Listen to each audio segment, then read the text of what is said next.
va poursuivre avec l'hypnose.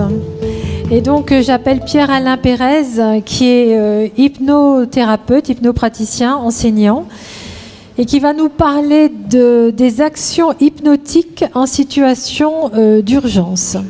Donc 25 minutes plus 5 minutes de questions. Bonsoir. Bonjour. Vous savez, quand on parle d'hypnose, les gens pensent à pas mal de choses et pas mal d'idées. Il y a encore des gens qui pensent que l'hypnose est de l'hypnose de spectacle, où un bonhomme avec un pouvoir, des yeux intenses, une grosse voix de stentor, va prendre le pouvoir sur votre esprit et va vous faire la poule, le chien, vous faire hennir, ou toute autre chose ridicule pour plaire à un public hilar. Heureusement, dans cette salle, j'imagine que la plupart de vous connaissent l'hypnose d'accompagnement. Cette hypnose qu'on retrouve en cabinet et qui aide des gens, effectivement, à développer, à traverser leur peur, à traverser des blocages, à traverser toutes les parties émotionnelles de leur être qui les empêchent d'être libres, vraiment. Parce que quand une personne arrive chez vous et qu'une peur décide pour elle de ses choix de vie, de ses actions, quand c'est un blocage ou un pattern ancien, un ancien comportement qui décide encore de qui je suis aujourd'hui, pour un hypnotiseur, ça, c'est intolérable. Et on va travailler dessus en permanence. C'est ce qu'on fait la majorité du temps. Et lorsqu'on travaille sur du traumatisme, notamment du stress post-traumatique, on va beaucoup travailler justement à désancrer tout ça. Le lieutenant-colonel parlait des forces spéciales, des gens qui sont militaires, qui sont CRS, qui sont les forces de l'ordre. Lorsqu'ils viennent chez nous, alors, ils viennent pour quelque chose de très particulier, parce que l'alibi de l'hypnose, c'est l'arrêt de tabac. Ils viennent pour arrêter de fumer. Au bout de 2 minutes, ils vont effectivement nous expliquer tous leurs autres problèmes. Et vraiment, on va pouvoir commencer à travailler sur eux, à pouvoir dépasser tout ça. Bien sûr, ça c'est la majorité du temps. C'est ce qu'on fait à 90%. Malheureusement, il y a eu d'autres moments, d'autres situations où j'ai dû développer une autre forme d'hypnose. Vous savez, ces moments dans la vie, pourtant notre vie nous semble, même en France, elle nous semblait à mon nez assez réglée. On avait des vies, des projets, des choses comme ça. Et puis à un moment donné, quelque chose se passe dans un déchirement violent, dans un hurlement sanglant où quelque chose va se briser en nous. Ça peut commencer par une journée normale. Vous savez, c'est ce moment où on va aller se préparer pour une après-midi shopping. On va peut-être aller à la terrasse d'un café, boire un verre avec des amis. On va peut-être se préparer pour aller écouter un concert dans une salle parisienne, où on va peut-être même ici se préparer à aller vivre un moment de fête comme un feu d'artifice. Et d'un coup, le monde va s'écrouler. D'un coup, le monde va devenir violent. D'un coup, le monde va rentrer dans un enfer total. Ce qui est fou d'ailleurs, je ne sais pas si vous avez déjà vécu ces moments-là, parce que la première chose, c'est l'incompréhension. Notre cerveau mental n'arrive plus à comprendre ce qui se passe. C'est intolérable, c'est inimaginable de vivre ça. Et à un moment donné, c'est un cerveau reptilien, le cerveau de la survie qui va nous faire courir, hurler, partir dans tous les sens. Et là, une autre hypnose va venir, à un autre moment.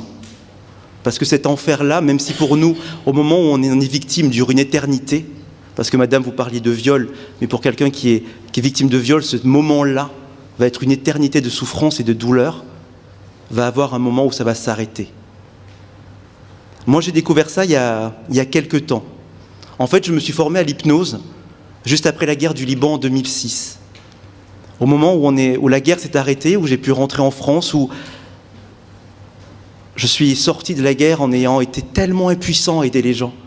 Vous savez, quand vous avez des gens quand vous avez des gens qui sont blessés, qui arrivent au lycée français où ils doivent être évacués et qu'il n'y a rien à faire, à part ouvrir les bras, essayer d'essuyer un peu le sang, et puis leur dire qu'il faut avancer parce qu'à un moment donné, il faut de toute façon les évacuer. Quand je suis rentré en France, je me suis dit, mais plus jamais je serai impuissant, plus jamais je n'aurai pas de technique, je n'aurai pas de savoir-faire pour aider ces gens-là. Alors je me suis formé à l'hypnose.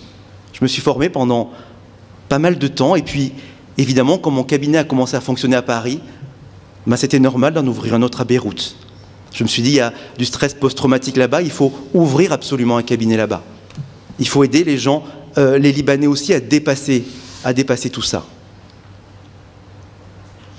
Mais la vie est profondément et tragiquement ironique parfois. quelques semaines après mon arrivée, quelques semaines après mon installation à Beyrouth à nouveau. J'étais dans mon cabinet, c'était une après-midi libanaise, vous savez, c'est une après-midi très douce, où il ne se passe pas grand-chose, où il fait beau, on hésite entre la plage et aller profiter des terrasses et fumer le narguilé. Je sais qu'il ne faut pas fumer, mais l'odeur est quand même particulièrement apaisante. À un moment donné, vous savez, il y a cette déflagration. Le bâtiment qui bouge un peu et on se dit que on connaît ça. On reconnaît ça. Bien sûr, le cerveau, lui, va tout de suite trouver d'autres explications. Non, c'est un feu d'artifice. Non, c'est autre chose. Mais ce bruit de bombe qui explose, on l'oublie jamais une fois qu'on l'a entendu. Et là, on se dit à ce moment-là, qu'est-ce que je fais ? Je reste dans mon appartement, je reste calfeutré en sécurité. Et puis là, je réfléchis, je me dis, mais non, j'ai appris l'hypnose pour aider. J'ai appris l'hypnose pour plus être impuissant. Et à ce moment-là, je décide d'y aller.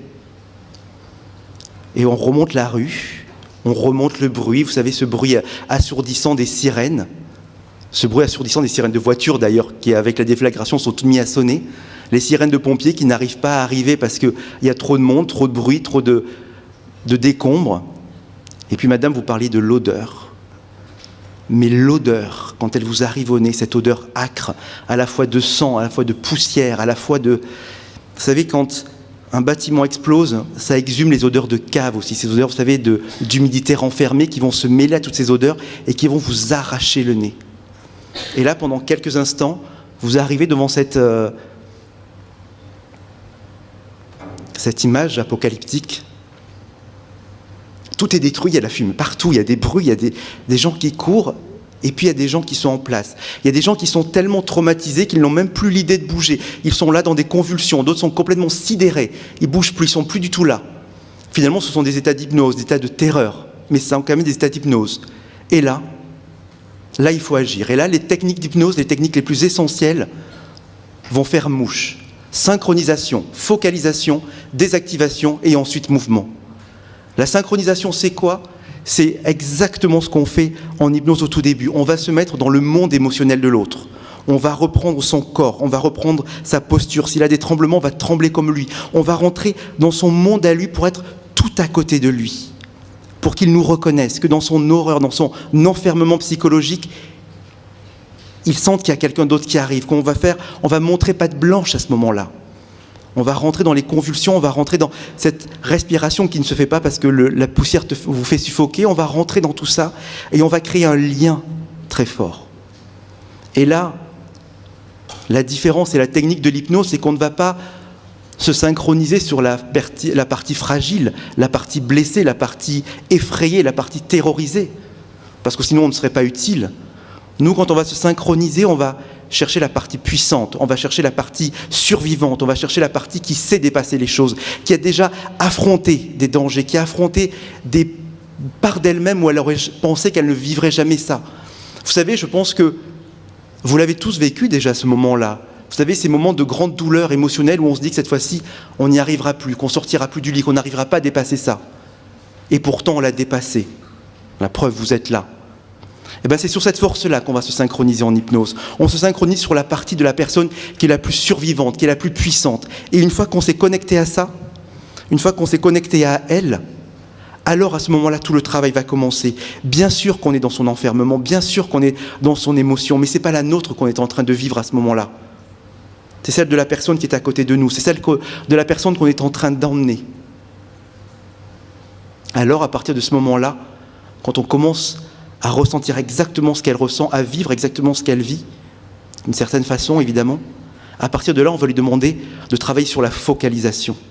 La focalisation, c'est ce qui va permettre de sortir de ça. On va commencer, nous, à la focaliser. Notre regard va être extrêmement important. On va le porter sur elle et on va se focaliser totalement sur elle. On ne va plus la lâcher du regard. On va se focaliser sur elle et on va créer une bulle dans laquelle elle ne va voir plus que nous. Et lorsque dans cette bulle, elle ne verra plus que nous, alors elle n'entendra plus que notre voix. Notre voix qui va lui dire qu'évidemment, elle a raison d'avoir peur, qu'évidemment, c'est l'enfer, qu'évidemment, il y a du bruit, qu'évidemment, il y a du danger. On ne peut pas mentir aux gens. Mais qu'elle peut s'en sortir, qu'elle va avancer, qu'elle va devoir sortir de l'enfermement dans lequel elle est. Parce que dans quelques instants, mon but à moi à ce moment-là, c'est de pouvoir la transmettre aux pompiers, au personnel soignant, et qu'elle puisse donner des indications sur son mal-être, sur sa douleur, qu'elle puisse donner de l'information, ce qui n'est pas toujours le cas avec une personne qui vit un traumatisme sur le moment. Parfois, elle est tellement hébétée qu'on n'arrive même pas à avoir accès à elle. Là, mon rôle à moi, à ce moment-là, ma seule idée, c'est de créer ça, de créer un chemin. Mais pour créer le chemin, il faut que ce soit moi qui y aille. Il faut que ce soit moi qui focalise tellement qu'évidemment, il y a des bruits, évidemment, il y a du son, évidemment, il y a de l'odeur, évidemment, il y a toutes ces visions absolument atroces. Mais elle ne verra plus que mon regard, elle ne verra plus que mon visage finalement, que mes mains qui vont là venir. Elle va sentir mon contact avec elle, elle va entendre ma voix. Et à partir de ce moment-là, elle va commencer à bouger. Et tant qu'elle ne me regarde pas, tant qu'elle ne s'accroche pas à mon regard, je vais continuer à lui parler. Je vais continuer à l'emmener. Je vais continuer à la faire focaliser, à l'obliger finalement à sortir. Parce que là, on n'est plus dans l'hypnose ericksonienne qui permet de le vouloir de la personne et qui l'écoute et qui fait que la proposition. Là, on est obligé de la prendre de force et de la sortir. Peut-être qu'on est obligé de la sortir de son propre état d'hypnose pour l'emmener ailleurs, dans un autre état d'hypnose où elle sera plus en sécurité. Mais en tout cas, il faut la faire sortir de là où elle est enfermée. Il faut l'obliger à vous regarder. Il faut l'obliger, à un moment donné, à être capable de vous répondre. Et ça peut durer un temps incroyable, un temps suspendu. Parce que pendant ce temps-là, il peut se passer quoi qu'il se passe à côté. Et quand on est sur ces zones-là, on sait qu'il se passe beaucoup de choses. Beaucoup de choses. Mais nous, notre rôle, c'est de focaliser, d'être tellement concentré que seul le regard de cette personne-là nous importe. C'est la seule chose qui est importante. Et quand on en est là, on va commencer à lui suggérer d'avancer. Et on va commencer à travailler sur tout un travail de désactivation. La désactivation, c'est couper tous les sens, l'empêcher justement d'ancrer une odeur traumatique, d'ancrer une vision traumatique, d'ancrer un son traumatique. On va couper en permanence en créant, comme vous le disiez tout à l'heure très justement, avec d'autres odeurs, d'autres suggestions d'odeurs, pour lui permettre justement de couper ça, de ne pas laisser cette partie traumatique, cette partie sensorielle s'incruster dans le corps de la personne. Parce qu'ensuite, quand elle ira en cabinet, qu'elle fasse de l'hypnose, qu'elle fasse de la sophrologie, qu'elle fasse de l'EMT, de l'EMDR, de la psychologie, de la psychiatrie, quoi qu'elle fasse, si déjà ça s'est mis en place à ce moment-là, alors il y aura déjà un chemin qui a été fait. Il y aura déjà une avancée. Il y aura déjà quelque chose qui a permis à la personne de sortir. Et à partir de ce moment-là, quand on sent qu'elle nous répond, quand on sent qu'elle commence à couper les sons et que les images commencent à basculer vers d'autres images, que les odeurs commencent à neutraliser. Moi, quand j'étais au Liban, on utilise beaucoup une odeur qui s'appelle vous savez, on boit beaucoup le café blanc au Liban. C'est de l'eau chaude avec de la fleur d'oranger dedans. Parfois même avec de l'eau de rose. Mais ces odeurs-là, étonnamment, parce que les Libanais ont développé le café blanc au moment de la guerre du Liban, celle de 70, parce qu'à ce moment-là, il n'y avait pas de somnifères, il n'y avait pas d'anxiolytiques, il n'y avait que de la fleur d'oranger et de l'eau de rose. Mais cette odeur-là, quand on la coupe, quand on met cette odeur-là à la place d'une odeur de cave, à la place d'une odeur de poussière, à la place d'une odeur de sang, à la place d'une odeur de mort, eh bien ça commence à couper. Et la personne peut commencer à revenir vers nous. Et à partir du moment où elle revient vers nous, alors il va falloir la toucher. Il va falloir la toucher vraiment physiquement. Parce que notre calme à nous, notre puissance à nous à ce moment-là, pour la faire bouger, pour la faire avancer, bien sûr que c'est la sienne. Vous savez, je crois que l'hypnose, je ne devrais peut-être pas dire ça ici, mais je crois profondément que l'hypnose est un placebo. L'hypnotiseur n'a aucun produit actif. Tout ce qu'on prête comme puissance à l'hypnose à ce moment-là, c'est la capacité de l'autre qu'il projette sur nous. On va se servir de ses compétences, on va se servir de ses ressources, on va se servir de tout ce qu'il sait, mais qu'il a oublié parce que le choc est tellement fort qu'il n'est plus capable de le mobiliser. Donc c'est plus simple de le mobiliser à travers une tierce personne. Et à partir de là, on va l'appeler et on va le faire venir, on va le faire bouger, on va le faire avancer. Bien sûr que nous, on va reculer et on va avancer pour l'emmener peu à peu, pas à pas, suggestion par suggestion, parce qu'à ce moment-là, on ne va rien lâcher. On ne va pas l'empêcher l'empêcher de voir ailleurs, on va toujours le focaliser, toujours l'emmener vers nous, toujours qu'il n'entende que notre voix, qu'il ne regarde que nous. C'est à nous à gérer le reste. Et on va l'amener justement là où sont les psychologues, là où sont les infirmiers, là où sont les soldats, là où sont les médecins, pour qu'ils puissent être pris en compte à partir de ce moment-là. Cette hypnose-là est une hypnose d'urgence. Elle est là pour sortir les gens de l'horreur. Elle est là pour sortir les gens et leur permettre d'avancer, de sortir de ces convulsions, de sortir de cette hystérie ou de sortir de cette sidération de gens qui ont vu trop de choses d'un coup et qui ne peuvent plus le gérer. Vous savez, c'est après ce premier attentat, après cette première vague où je n'ai pu aider malheureusement que 3 personnes parce que ça prend du temps, Beyrouth a connu une autre série d'attentats. Et chaque fois que j'y allais, c'était pas quotidien, mais c'était facilement 2-3 jours où il y avait toujours un attentat. C'était simple, c'était toujours dans le quartier chrétien, donc comme ça c'était plus simple. J'avais très peu de parcours à faire à pied pour pouvoir y accéder à chaque fois. Et à chaque fois il y avait ça. À chaque fois il y avait ce moment-là. À chaque fois il y avait cette sensation-là d'être à la fois utile et profondément inutile quand on voit tout le travail qu'il y avait à faire. Que je me suis posé la question de mais à quoi ça sert tout ça ? À quoi ça sert tout ça, d'être tout seul comme un crétin à essayer d'aider des gens ? Je me suis rappelé à ce moment-là ce que m'avait raconté un ami. Vous savez, je pense que vous connaissez tous l'histoire de Pierre Rabhi du colibri. Le colibri, vous savez, c'est, pour ceux qui ne la connaissent pas, il y a un immense incendie dans une forêt. Et évidemment, dans ce jeu de destruction, de chaleur, d'horreur, tous les animaux partent pour survivre, pour échapper. Ils prennent leurs enfants et ils partent tous. Le seul qui ne part pas, c'est le colibri. Il passe son temps à aller à la rivière, à remplir de l'eau dans son bec, et hop, aller jeter l'eau sur les flammes. Et puis il recommence. Et puis à un moment donné, un animal lui dit « Mais ça ne sert à rien de faire ça, t'es tout petit. » Et le colibri lui dit « Oui, peut-être, mais je fais ma part. » Alors j'ai essayé de me convaincre de cette idée-là. J'ai essayé de me convaincre que ma part à moi était peut-être utile. Mais hélas, je ne suis pas Pierre Rabhi, et je n'ai pas cette croyance-là en moi. Alors je me suis dit que, plutôt que de continuer tout seul comme un crétin, j'allais former les autres. J'allais aider des gens, des professionnels de santé à être formés à ça. Parce que dans la salle, il y a forcément des gens, des médecins qui travaillent aussi dans les urgences ici.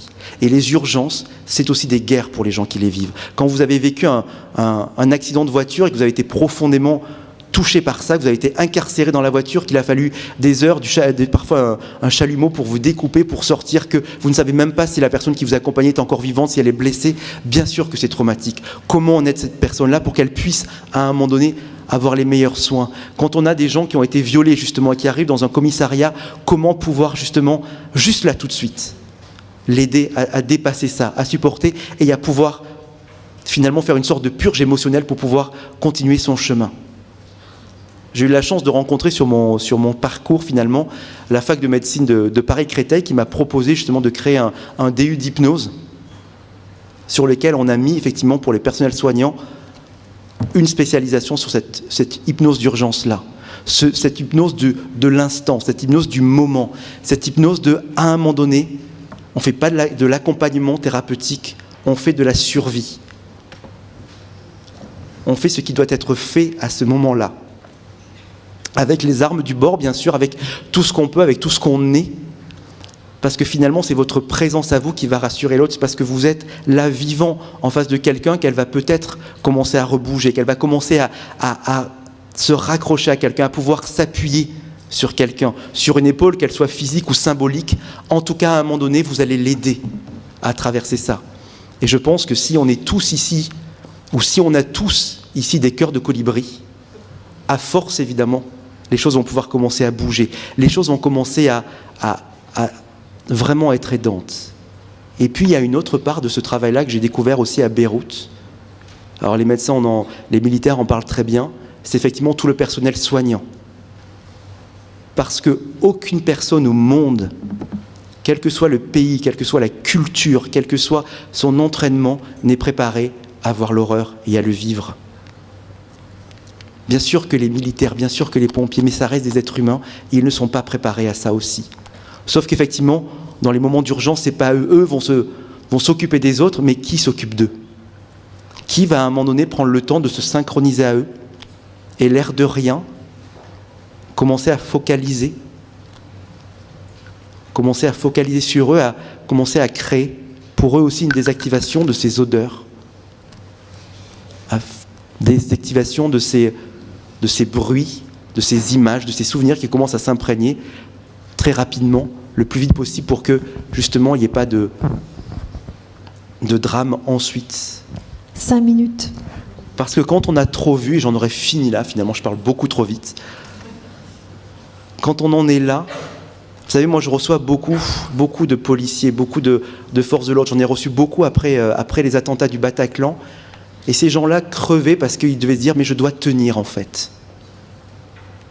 Je dois tenir, mais oui tu dois tenir, sauf que je dois tenir pour les collègues, je dois tenir pour la hiérarchie, je dois tenir pour ma femme, pour mes enfants, pour les gens que j'aime. Le seul endroit où ils ont le droit de ne pas tenir, c'est chez nous en fait. C'est le seul endroit où ils ont le droit de s'écrouler pendant un moment, le seul endroit où ils ont le droit de ne pas aller bien. Et quand quelqu'un s'autorise enfin à ne pas aller bien dans ces professions-là, alors à ce moment-là, il va s'autoriser peu à peu à aller mieux. Et je crois que finalement, tout l'apprentissage de ça, que quand on rencontre tous ces gens-là, que ce soit des victimes ou que ce soit du personnel soignant qui va à l'encontre de ça. Moi, j'ai été bêtement, extrêmement anti-militaire toute ma vie en disant que je pensais que c'était des gros durs qui aimaient la violence, jusqu'à ce que je les rencontre dans une guerre. Et je me suis rendu compte que la priorité pour ces gens-là, c'était de protéger les populations. Au moment de la guerre au Liban, il y a quelque chose qui m'a beaucoup marqué, et c'est pour ça que je soigne systématiquement, bénévolement, tous les militaires ou tous les policiers qui viennent chez moi. J'ai vu deux policiers libanais et 2 militaires français qui sont partis parce que dans une des bombes de Beyrouth, il y avait un immeuble qui s'était écroulé, et la jeune fille qui est arrivée était désespérée parce que son chien était resté sous les décombres. Ils sont partis à travers les bombes pour libérer un chien. Et je me suis dit, ces gens-là, si à un moment, on a l'occasion de s'occuper un peu d'eux, ce sera pas mal. Pardon.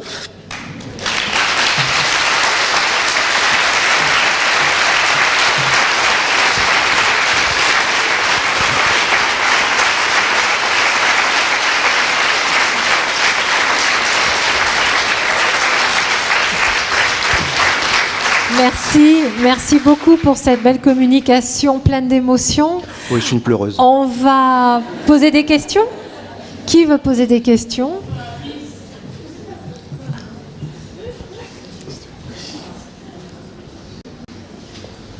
Une question là-haut, là.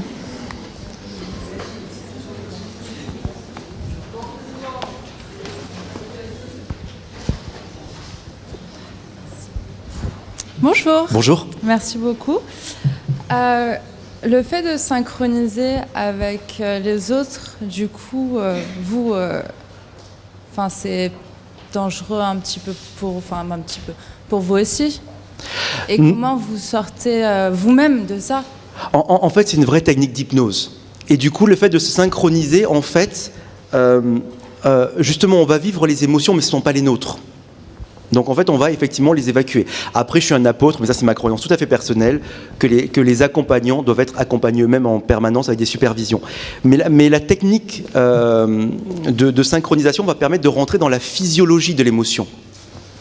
Quand j'enseigne, j'apprends à mes stagiaires, par exemple, à connaître dans leur corps comment est la colère, comment est la joie, comment est la tristesse, comment est la terreur, etc., etc. Ce qui fait que quand on arrive sur une personne qui est terrorisée, on va reconnecter à nous la physiologie de l'émotion, sans faire appel finalement à notre vie à nous. Ce qui nous permet effectivement de vivre l'émotion, d'être complètement avec une personne. C'est vrai qu'on dit souvent en hypnose que si une personne pleure, on va être touché, on va pleurer avec elle, mais on ne va pas être impacté. On va continuer, nous, à faire notre job, et parfois c'est justement parce qu'on arrive à rentrer dans la même émotion que la personne, au niveau de la physiologie, qu'elle nous reconnaît et qu'elle accepte finalement le travail avec nous. Mais c'est un vrai travail technique qui s'apprend, ça. Sinon, ce serait dangereux, effectivement.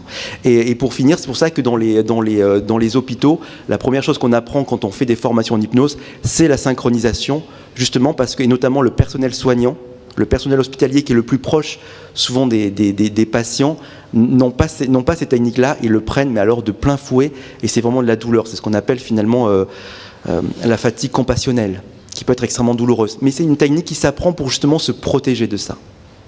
Mais oui, c'est touchant, de toute façon. Très bien.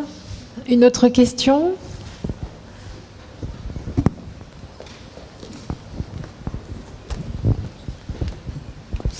Bonjour. Alors, Bonjour. je suis désolée, j'ai pas de questions à vous poser, mais depuis ce matin, tous ces traumatismes post-attentat, dont on a beaucoup parlé, puis oui. bon, on est à Nice. j'ai pas de questions à vous poser, mais votre présentation m'a fait prendre conscience qu'il fallait vraiment que je partage quelque chose avec vous. C'est-à-dire que depuis ce matin, dans cette salle, il y a une personne qui a été vraiment au plus près, enfin, pas qu'une, mais qui a été vraiment au plus près de ces attentats et qui a été au front, je vais dire, jour et nuit, et qui a dit tout à l'heure que ce n'est pas parce qu'on porte l'uniforme qu'on est blindé. C'est clair. Et j'aimerais que les pensées aillent, et les applaudissements, ça me ferait plaisir aussi, au docteur Véronique Aluni, qui est médecin légiste et qui a été vraiment... voilà, je suis dans l'émotion.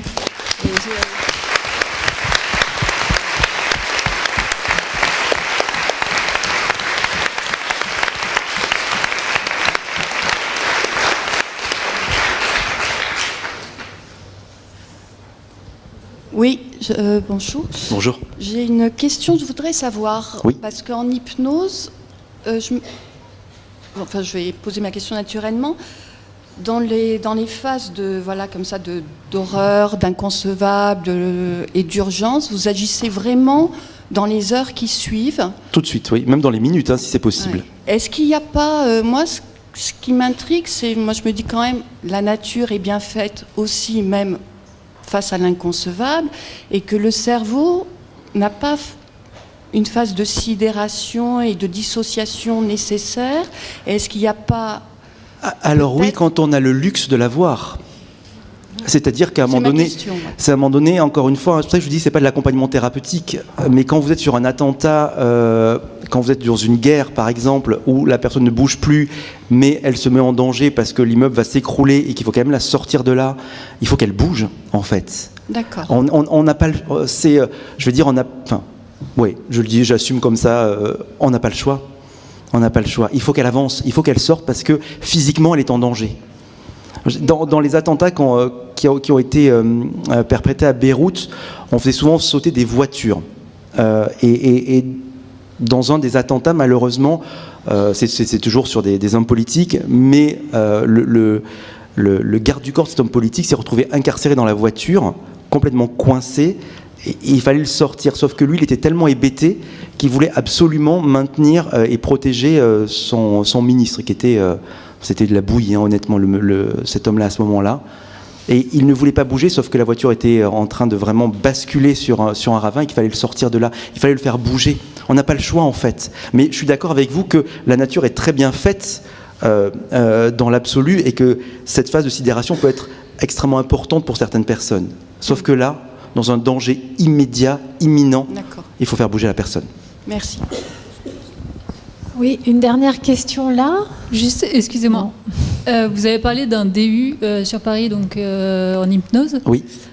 Où du coup, vous présentez un module finalement sur l'hypnose d'urgence, j'ai envie de dire. Oui, en 3e année, oui. Est-ce que vous faites aussi des formations uniques de formation d'hypnose sur les situations d'urgence? Alors non, parce que je pense qu'il faut d'abord maîtriser tous les outils de l'hypnose pour pouvoir aller vers de l'urgence. Parce que sinon, ça risque d'être effectivement dangereux si on ne maîtrise pas, effectivement, comme disait mademoiselle, la synchronisation. On risque de le prendre tellement pour soi que finalement le remède serait presque pire, que certaines techniques de suggestion doivent être employées à escient en ce moment-là. Donc il faut extrêmement maîtriser les outils de l'hypnose d'accompagnement pour pouvoir passer à ça ensuite. Et dans le DU d'hypnose qui dure 3 ans à l'UPEC, c'est effectivement en 3e année. J'ai de la chance que l'UPEC étant lié avec le CHU de Mont-d'Or, les urgences de Mont-d'Or nous demandent aux étudiants de 3e année de pouvoir justement travailler, parce que moi je ne crois pas à la théorie, je crois qu'à la pratique, et du coup d'être directement dans les urgences pour tester ces techniques d'hypnose. Et c'est un DU qui se suit à distance ou pas? Non. C'est du présentiel parce que c'est pratique. Je suis malheureusement pas un homme de théorie ou de recherche. Je suis un homme du terrain et j'aime que les gens mettent la main dans le cambouis. Ah, 2 questions après c'est tout. Donc madame, monsieur. Et bon, monsieur et madame. C'est pas long. Donc moi je voulais vous remercier pour votre intervention et en fait j'avais une question, c'était la suivante. J'ai l'impression que vous êtes quelqu'un de sensible et vous allez sur des terrains qui sont quand même très émotionnellement forts, et comment vous faites vous parce que vous êtes sur les mêmes scènes que les gens qui sont dans la sidération? Oui. On peut être sensible et fort à la fois. Hein. Le fait qu'on assume sa sensibilité, à mon sens, me permet de rentrer plus facilement en lien avec les autres. En tout cas, à ce moment-là. Après, effectivement,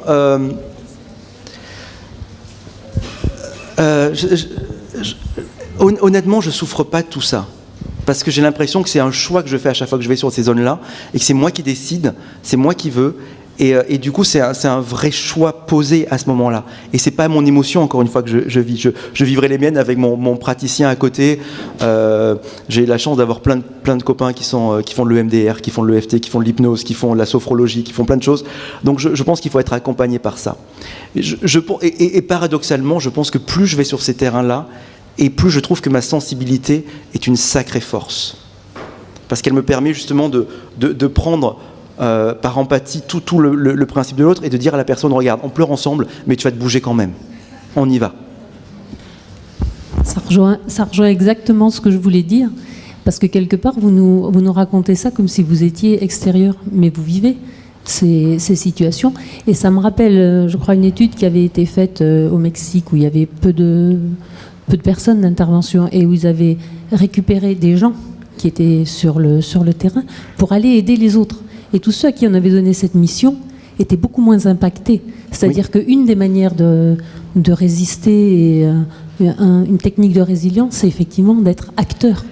Et que plutôt que de se sauver, c'est d'aller vers les autres. Et je me dis que ce que vous faites en disant, effectivement, mettre plein de petits colibris, c'est-à-dire que entraîner les gens à être acteurs, à aller vers les autres plutôt que de se tourner vers soi, quelque part, je crois que vous avez trouvé exactement le meilleur moyen de, comme posait la question le monsieur, d'arriver à dépasser ça et d'être moins impacté parce que... C'est ça, parce que c'est un choix. Au moment où je suis arrivé sur le premier terrain, honnêtement, hein, j'ai pensé, mais barre-toi, quoi, Pérez. T'as rien à foutre là, en fait. Dégage. Et puis à un moment donné, il y a une petite partie de voix, parce que je suis un petit teigneux, qui a dit « non, t'y vas ». Et c'est ce non t'y vas qui fait qu'à un moment donné, effectivement, on n'est pas dissocié, mais on est moins impacté parce qu'on a fait ce choix-là. Et après, c'est une croyance tout à fait personnelle, je finirai là-dessus. Le jour où dans nos métiers, on n'est plus touché par la douleur des autres, il faut changer de boulot.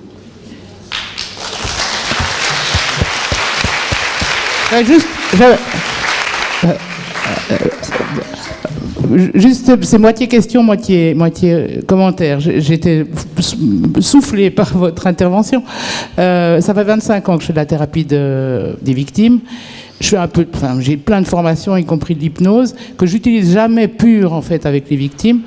Et je me demandais ce que je faisais. Et puis là, j'ai eu plein de clés dans cette histoire de connexion, de focalisation, de synchronisation. Je crois que je fais ça en thérapie, mais pas sur 5 minutes, sur plusieurs semaines. Bien sûr. Mais ça me paraît des mécanismes très, très puissants de la thérapie, en fait. Complètement. Complètement, c'est la base. Vous savez, l'avantage de l'hypnose ericksonienne, c'est qu'Erickson est un fils de paysan.